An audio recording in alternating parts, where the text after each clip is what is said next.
ओम श्री साईनाथाय नमः। ओम साई राम। श्री साई सच्चरित्र अध्याय 32। गुरु और ईश्वर की खोज। उपवास अमान्य, बाबा के सरकार। इस अध्याय में हेमादपंत ने 2 विषयों का वर्णन किया है।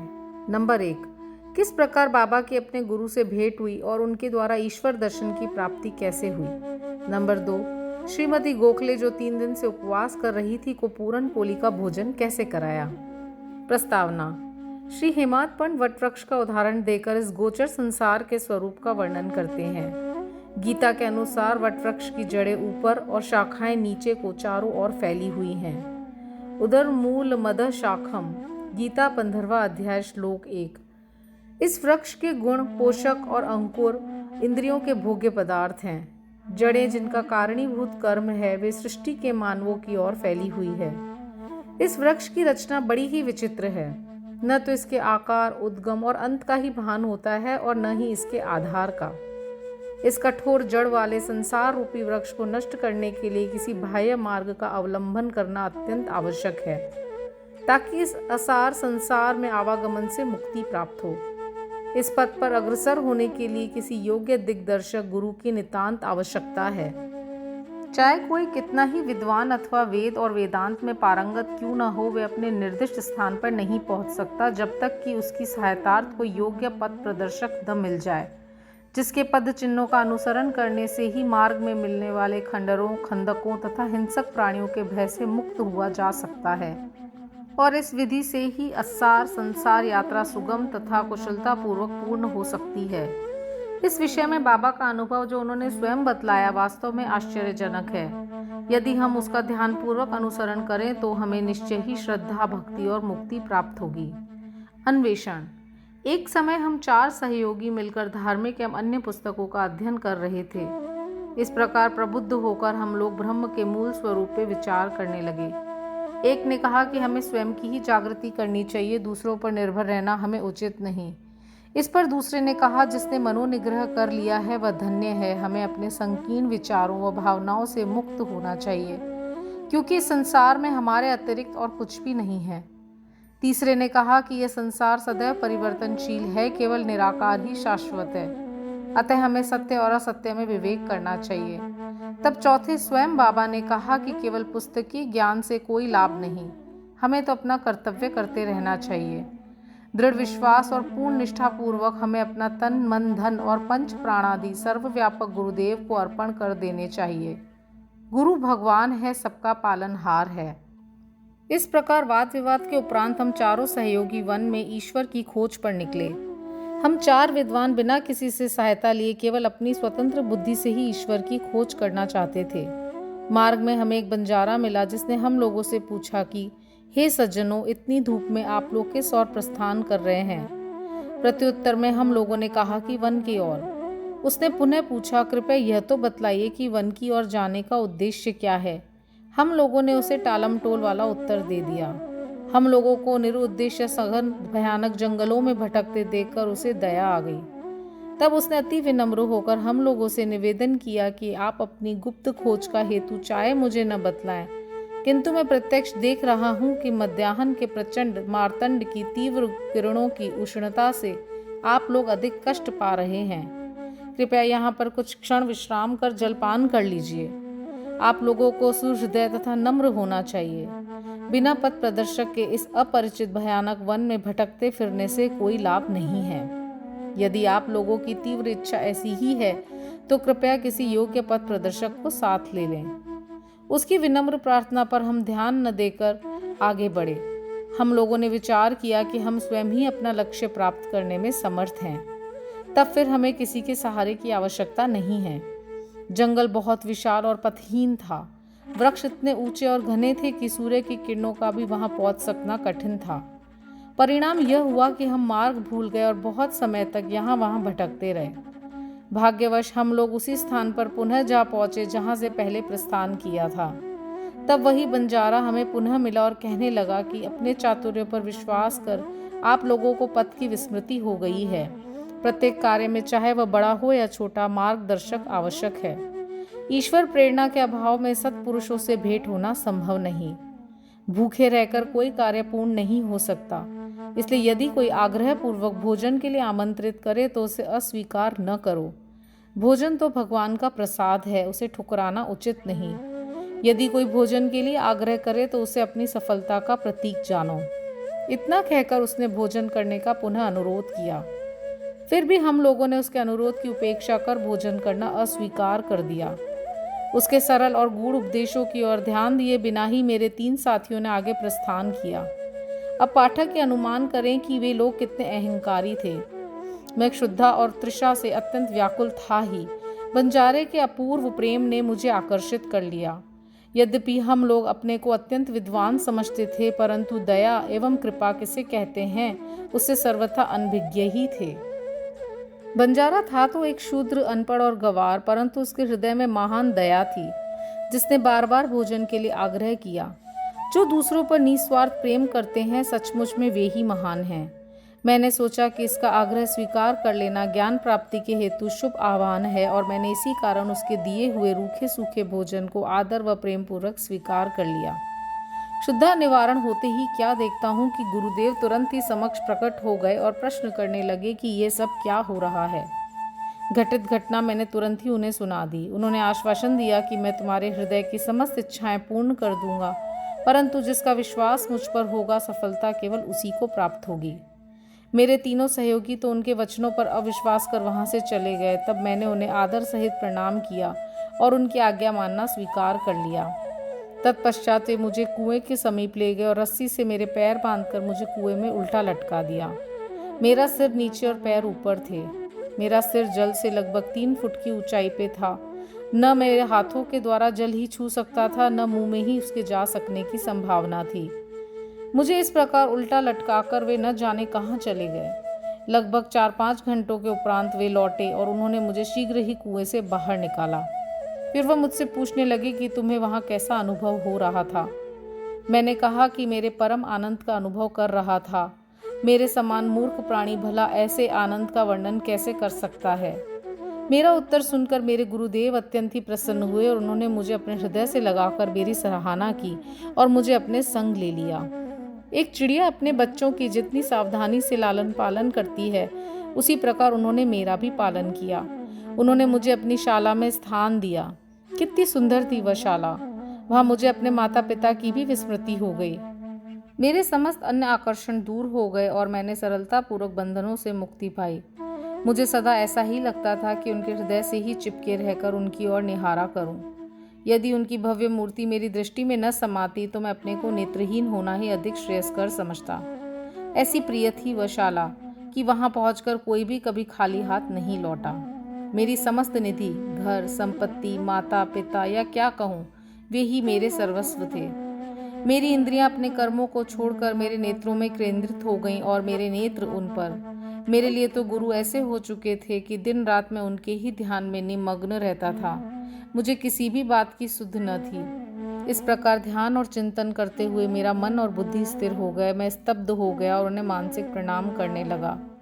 अन्य और भी आध्यात्मिक केंद्र हैं जहाँ एक भिन्न ही दृश्य देखने में आता है। साधक वहाँ ज्ञान प्राप्त करने को जाता है तथा द्रव्य और समय का अपव्यय करता है, कठोर परिश्रम भी करता है, परंतु अंत में उसे पश्चाताप ही हाथ लगता है। वहाँ गुरु अपने गुप्त ज्ञान भंडार का अभिमान प्रदर्शित करते हैं और अपने को निष्कलंक बतलाते हैं। वे अपनी पवित्रता और शुद्धता का अभिनय तो करते हैं, परंतु उनके अंतःकरण में दया लेश मात्र भी नहीं होती।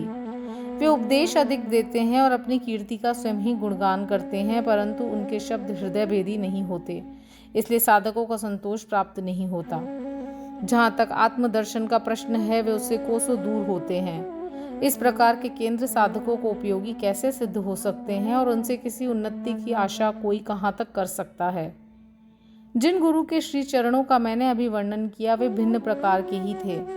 केवल उनकी कृपा दृष्टि से मुझे स्वतः ही अनुभूति प्राप्त हो गई तथा मुझे न कोई प्रयास और न ही कोई विशेष अध्ययन करना पड़ा। मुझे किसी भी वस्तु के खोजने की आवश्यकता नहीं पड़ी, वरन प्रत्येक वस्तु मुझे दिन के प्रकाश के समान उज्जवल दिखाई देने लगी। केवल मेरे वे गुरु ही जानते हैं कि किस प्रकार उनके द्वारा कुएं में मुझे उल्टा लटकाना मेरे लिए परमानंद का कारण सिद्ध हुआ। उन 4 सहयोगियों में से एक महान कर्मकांडी था। किस प्रकार कर्म करना और उसमें अलिप्त रहना, यह उसे भलीभांति ज्ञात था। दूसरा ज्ञानी था जो सदैव ज्ञान के अहंकार में चूर रहता था। तीसरा ईश्वर भक्त था जो कि अनन्य भाव से भगवान के शरणागत हो चुका था तथा उसे ज्ञात था कि ईश्वर ही करता है। जब वे इस प्रकार विचार विनिमय कर रहे थे तभी ईश्वर संबंधी प्रश्न उठ पड़ा तथा वे बिना किसी से सहायता प्राप्त किए अपने स्वतंत्र ज्ञान पर निर्भर रहकर ईश्वर की खोज में निकल पड़े। श्री साईं जो विवेक और वैराग्य की प्रत्यक्ष मूर्ति थे, उन चारों लोगों में सम्मिलित थे। यहाँ कोई शंका कर सकता है कि जब साईं स्वयं ही ब्रह्म के अवतार थे तब वे उन लोगों के साथ क्यों सम्मिलित हुए और क्यों उन्होंने ऐसा आचरण किया। स्वयं अवतार होते हुए भी और यह दृढ़ धारणा कर कि अन्न ही ब्रह्म है, उन्होंने एक शूद्र बंजारे के भोजन को सहर्ष स्वीकार कर लिया तथा बंजारे के भोजन के आग्रह की उपेक्षा करने और बिना गुरु के ज्ञान प्राप्त करने वालों की क्या दशा होती है, इसका उनके समक्ष एक उदाहरण प्रस्तुत किया। श्रुति तैत्तरीय उपनिषद का कथन है कि हमें माता पिता तथा गुरु का आदर सहित पूजन कर धार्मिक ग्रंथों का अध्ययन करना चाहिए। ये चित्त शुद्धि के मार्ग हैं और जब तक चित्त की शुद्धि नहीं होती तब तक आत्म अनुभूति की आशा व्यर्थ है। आत्मा इंद्रियों, मन और बुद्धि के परे है। इस विषय में ज्ञान और तर्क हमारी कोई सहायता नहीं कर सकते। केवल गुरु की कृपा से ही सब कुछ संभव है। धर्म, अर्थ और काम की प्राप्ति अपने प्रयत्न से हो सकती है, परंतु मोक्ष की प्राप्ति तो केवल गुरु कृपा से ही संभव है। श्री साईं के दरबार में तरह तरह के लोगों का दर्शन होता था। देखो, ज्योतिषी लोग आ रहे हैं और भविष्य का बखान कर रहे हैं। दूसरी ओर राजकुमार, श्रीमान, संपन्न और निर्धन, सन्यासी, योगी और गवैये दर्शनार्थ चले आ रहे हैं। यहाँ तक कि एक अति शूद्र भी दरबार में आता है और प्रणाम करने के पश्चात कहता है कि साईं ही मेरे माँ या बाप हैं और वे जन्म मृत्यु के चक्र से मेरा छुटकारा कर देंगे। और भी अनेकों तमाशा करने वाले, कीर्तन करने वाले, अंधे, पंगु, नाथपंथी, नर्तक व अन्य मनोरंजन करने वाले दरबार में आते थे, जहां उनका उचित मान किया जाता था। और इसी प्रकार उपयुक्त समय पर वह बंजारा भी प्रकट हुआ और जो अभिनय उसे सौंपा गया था उसने उसको पूर्ण किया। हमारे विचार से कुएं में 4 से 5 घंटे उल्टे लटके रहना इसे सामान्य घटना नहीं समझना चाहिए, क्योंकि ऐसा कोई बिरला ही होगा जो इस प्रकार इतने अधिक समय तक रस्सी से लटकाए जाने पर कष्ट का अनुभव न कर परमानंद का अनुभव करे। इसके विपरीत उसे पीड़ा ही होने की संभावना अधिक है। ऐसा प्रतीत होता है कि समाधि अवस्था का ही यहाँ चित्रण किया गया है। आनंद 2 प्रकार के होते हैं, प्रथम ऐन्द्रिक और द्वितीय आध्यात्मिक। ईश्वर ने हमारी इंद्रियों व तन मन की प्रवृत्तियों की रचना बाह्यमुखी की है और जब वे इंद्रियां और मन अपने विषय पदार्थों में संलग्न होती हैं तभी हमें इंद्रिय चैतन्यता प्राप्त होती है, न कि परमानंद की। जब इंद्रियों और मन को उनके विषय पदार्थों से हटाकर अंतर्मुख कर आत्मा पर केंद्रित किया जाता है तब हमें आध्यात्मिक बोध होता है और उस समय के आनंद का मुख से वर्णन नहीं किया जा सकता। मैं परमानंद में था तथा उस समय का वर्णन मैं कैसे कर सकता हूँ। इन शब्दों से ध्वनित होता है कि गुरु ने उन्हें समाधि अवस्था में रखकर चंचल इंद्रियों और मन रूपी जल से दूर रखा। उपवास और श्रीमती गोखले। बाबा ने स्वयं कभी उपवास नहीं किया, न ही उन्होंने दूसरों को करने दिया। उपवास करने वालों का मन कभी शांत नहीं रहता, तब उन्हें परमार्थ की प्राप्ति कैसे संभव है। प्रथम आत्मा की तृप्ति होना आवश्यक है। भूखे रहकर ईश्वर की प्राप्ति नहीं हो सकती। यदि शरीर में कुछ अन्न की ऊर्जा न हो तो हम कौन सी आंख से ईश्वर को देखेंगे, किस जीवा से उनकी महानता का वर्णन करेंगे और किन कानों से उनका श्रवण करेंगे। सारांश यह है कि जब समस्त इंद्रियों को यथेष्ट खुराक व शांति मिलती है तथा जब वे बलिष्ठ रहती हैं तभी हम भक्ति और ईश्वर प्राप्ति की अन्य साधनाएं कर सकते हैं। इसलिए न तो हमें उपवास करना चाहिए और न ही अधिक भोजन। भोजन में संयम रखना शरीर और मन दोनों के लिए उत्तम है। श्रीमती काशीबाई कानिटकर श्री साईं बाबा की एक भक्त से परिचय पत्र लेकर श्रीमती गोखले दादा केलकर के पास शिरडी आई। वह यह दृढ़ निश्चय करके आई थी कि बाबा के श्री चरणों में बैठकर 3 दिन उपवास करूंगी। उनके शिरडी पहुंचने के 1 दिन पूर्व ही बाबा ने दादा केलकर से कहा कि मैं शिमगा होली के दिनों में अपने बच्चों को भूखा नहीं देख सकता। यदि उन्हें भूखे रहना पड़े तो मेरे यहाँ होने का लाभ ही क्या है। दूसरे दिन जब वो महिला दादा केलकर के साथ मस्जिद में जाकर बाबा के चरण कमलों के समीप बैठी तो तुरंत बाबा ने कहा, उपवास की आवश्यकता ही क्या है। दादा भट्ट के घर जाकर पूरन पोली तैयार करो, अपने बच्चों को खिलाओ और स्वयं भी खाओ। वे होली के दिन थे और इस समय श्रीमती केलकर मासिक धर्म से थी। दादा भट्ट के घर में रसोई बनाने के लिए कोई न था और इसलिए बाबा की युक्ति बड़ी सामयिक थी। श्रीमती गोखले ने दादा भट्ट के घर जाकर भोजन तैयार किया और दूसरों को भोजन कराकर स्वयं भी खाया। कितनी सुंदर कथा है और कितनी सुंदर इसकी शिक्षा। बाबा के सरकार। बाबा ने अपने बचपन की एक कहानी का इस प्रकार वर्णन किया। जब मैं छोटा था तब जीविका उपार्जनार्थ में बीड़ गांव आया। वहाँ मुझे जरी का काम मिल गया और मैं पूर्ण लगन व उम्मीद से अपना काम करने लगा। मेरा काम देखकर सेठ बहुत ही प्रसन्न हुआ। मेरे साथ 3 लड़के और भी काम करते थे। पहले का काम 50 रुपए का, दूसरे का 100 रुपए का और तीसरे का 150 रुपए का हुआ। मेरा काम उन तीनों से दुगना हो गया। मेरी निपुणता देखकर सेठ बहुत ही प्रसन्न हुआ। वह मुझे अधिक चाहता था और मेरी प्रशंसा भी करता रहता था। उसने मुझे एक पूरी पोशाक प्रदान की जिसमें सिर के लिए एक पगड़ी और शरीर के लिए एक शेला भी था।